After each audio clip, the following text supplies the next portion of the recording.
जय जय श्री हरिवंश। आप वृंदावन की पावन भूमि परम पवित्र श्री यमुना जी के तट पर बैठे हुए हैं। आप कृपा करके दर्शन देने आए, कृपा करके वृंदावन का लाभ लेने आए, इसलिए सबको मन से नमस्कार है, प्रणाम है। मनुष्य जन्म बड़ा दुर्लभ कहा गया है शास्त्रों में। दुर्लभो मानुषो देहो देही नाम क्षणभंगुरः तत्रापि दुर्लभम मन्येत वैकुंठ प्रिय दर्शनम। मनुष्य देह बड़ा दुर्लभ है। महाराज निमि ने नौ योगेश्वरों से प्रार्थना की, मनुष्य देह बड़ा दुर्लभ है, पर ये क्षण भंगुर है, किसी समय भी मर सकते हो। कोई भी घटना, कोई भी रोग, कोई भी निमित्त बन सकता है और आपका शरीर नष्ट हो सकता है। क्षण भंगुरा। इस दुर्लभ देह की दुर्लभता है। तत्रापि दुर्लभम मन्येत वैकुंठ प्रिय दर्शनम। भगवान श्री हरि के प्रेम करने वाले प्रेमी संतों का दर्शन दुर्लभ है। ये बात महाराज जी मैंने कही। संतों के दर्शन से क्या लाभ मिलता है? पहले तो गोस्वामी जी ने कहा, संत दरस जिमि पातक टरई। दूसरी बात कही, संत संग अपवर्ग कर कामी भव कर पंथ। दो बात कही। जिनकी संतों पर भगवत बुद्धि है उनको ये लाभ मिलेगा कि उनका जन्म मरण मिट जाएगा। संत संग अपवर्ग कर, अपवर्ग माने मोक्ष। और जिनकी साधारण श्रद्धा है उनके पाप नष्ट हो जाएंगे। संत दरस जिमि पातक टरई। इसलिए कहा तत्रापि दुर्लभम मन्येत वैकुंठ प्रिय दर्शनम। भगवान श्री हरि के प्रेमी जनों का दर्शन प्राप्त होना, उनका संभाषण प्राप्त होना। अब मनुष्य जन्म की दुर्लभता को हम सार्थक कैसे करें? हमारा मनुष्य जन्म लेना सार्थक हो गया कैसे? तो गोकर्ण जी ने अपने पिता को उपदेश किया, धर्मम भजस्व सततम त्यज लोक धर्मान सेवन सदा साधु पुरुषं जहि काम तृष्णाम अन्यस्य दोष गुण चिंतन मासु त्यक्त्वा सेवा कथा रसमहो नितराम पिबत्वम। सदैव धर्म का भजन करना चाहिए। भजन माने होता सेवन, सेवन माने धर्म को धारण करना चाहिए। हमारा शास्त्र क्या कहता है, हमें मनुष्य जन्म लेकर कैसे आचरण करने चाहिए, ये जब ज्ञान होता है तब धर्म का पालन होता है। धर्म किसे कहते हैं? जिसे शास्त्र और संत आदेश करते हैं करो, उसे धर्म कहते हैं। अधर्म किसे कहते हैं? जिसे शास्त्र और संत कहते हैं ना करो, उसे अधर्म कहते हैं। तो धर्मम भजस्व सततम। सततम माने निरंतर धर्म से रहना चाहिए। तो धर्म तो बहुत है। पत्नी का धर्म है पति की आज्ञा का पालन करना, पुत्र का धर्म है माता पिता की सेवा करना, पिता का धर्म है पुत्र आदि की सेवा। तो क्या इससे भगवत प्राप्ति हो जाएगी? बोले नहीं, इस धर्म का फल है भागवत धर्म को धारण करना। धर्मम भजस्व सततम त्यज लोक धर्मान। इन लोक धर्मों का त्याग करके भागवत धर्म का पालन कर। बोले भागवत धर्म क्या है? मन से, वचन से,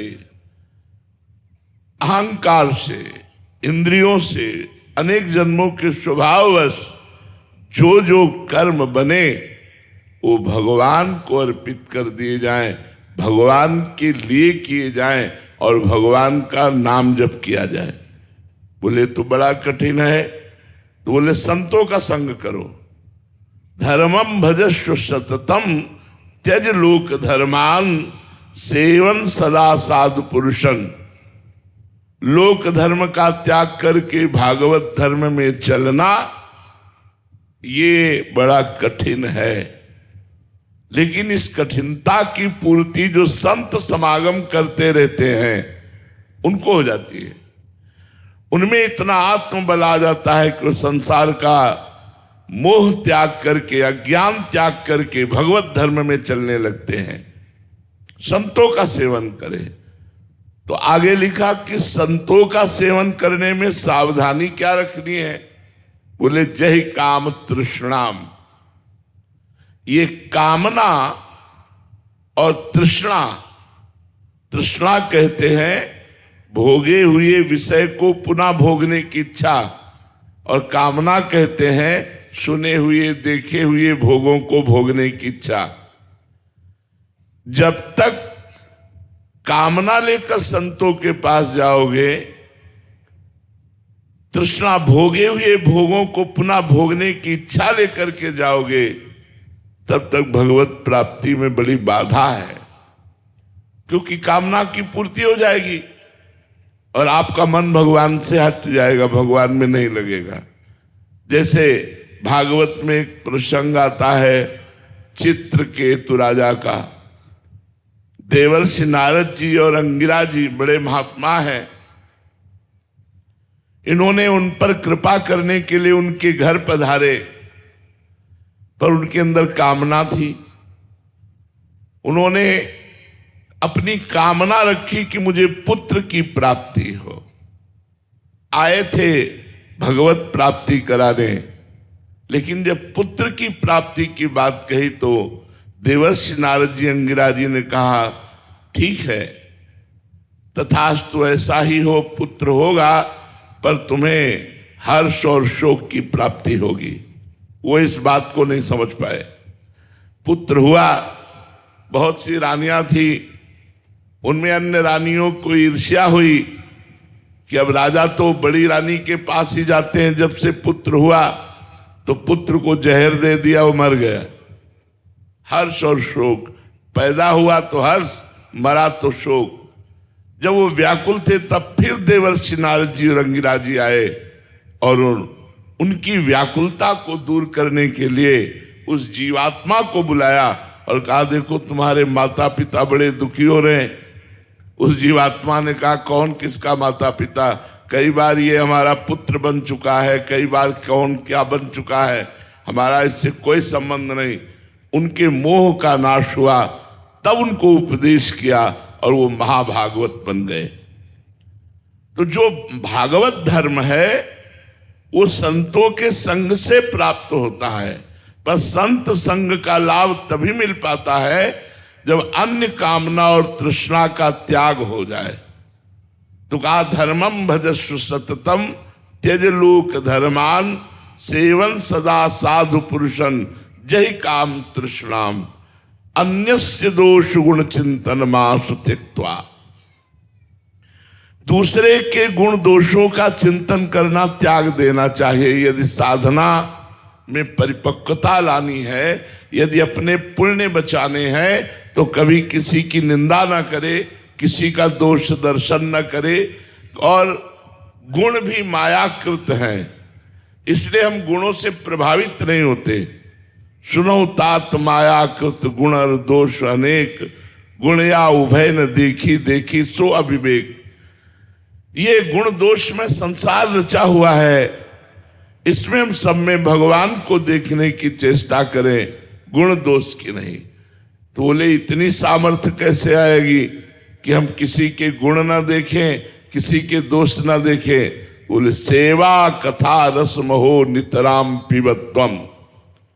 सबको ठाकुर सेवा विराजमान करनी चाहिए, सबके घरों में ठाकुर जी होने चाहिए।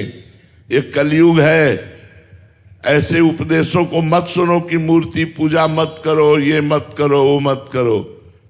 ये सब कलयुग भगवान का तांडव है जो भगवान की आराधना में विघ्न डालते हैं। सबके घर में ठाकुर होने चाहिए।